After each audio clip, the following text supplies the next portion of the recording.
Mga katrops, welcome back ulit kayo sa aking channel Sports React PH at ngayon na ay pag-uusapan natin ang balitang nagsalita na nga ang NBA patungkol sa reklamo ng Golden State Warriors sa pagkatalo nila kontra sa Sacramento Kings.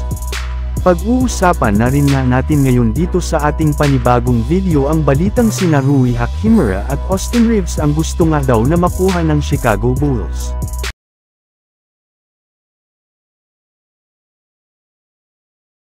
Katulad nga mga katrops, nang napag-usapan natin hindi rin naman na agad-agad natanggap ng Golden State Warriors lalong-lalo na ng kanilang mga fans ang pagkatalo ng kanilang team sa kanilang game kontra sa Sacramento Kings. Sa katunayan, ayon nga sa kanila, kitang-kita nga daw po na sobrang pumabor ang tawag ng mga referee sa Kings habang ang Warriors naman ay sobrang nahihirapan na makasungkit ng foul.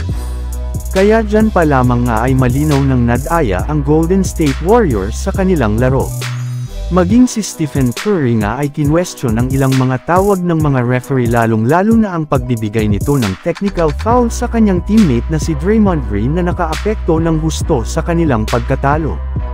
At base nga mga katrops, sa inilabas na last 2-minute report ng NBA sa laban ng Warriors at ng Kings ay nakasaad na dito na meron talaga nagawang missed call ang mga referee sa huling mga minuto ng kanilang laban. At ito nga ay nangyari matapos hindi nila matawagan ang ginawang foul ni Sasha Vezenkov kay Andrew Wiggins sa agawan nila ng rebound 1 minute 52 seconds na lamang ang natitira sa fourth quarter. Kaya dahil nga dyan ay nakuha nga ng Kings ang bola ng walang kahirap-hirap. Pero iyan lang naman nga ang nag-iisang pagkakamali na nagawa ng mga referee gayong ang nirereklamo nga ng mga Warriors fans na na-foul na daw ni Vezenkov si Stephen Curry sa kanyang ginawang last shot ay pinasinungalingan ng NBA dahil sa kanilang ginawang replay nga ay nakita nila dito na marginal lamang ang nangyaring contact kaya wala nga daw kung dapat itawag na foul dito ang mga referee.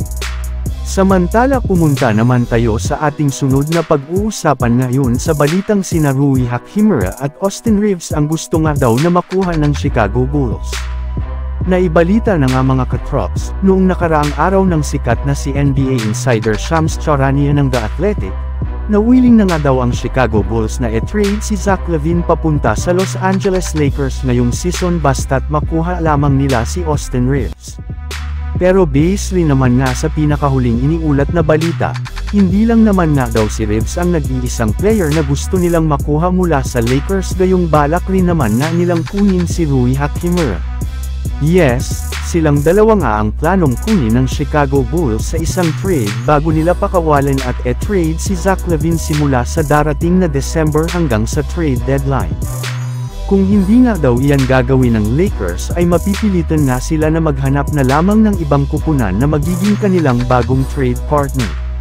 So yun lang nga mga katrops ang handog ko sa inyong storya ngayong araw. Sana nag-enjoy kayo. Please like and subscribe my YouTube channel Sports React PH para sa iba pang storya at update patungkol sa NBA. Kita-kits muli sa ating susunod na video.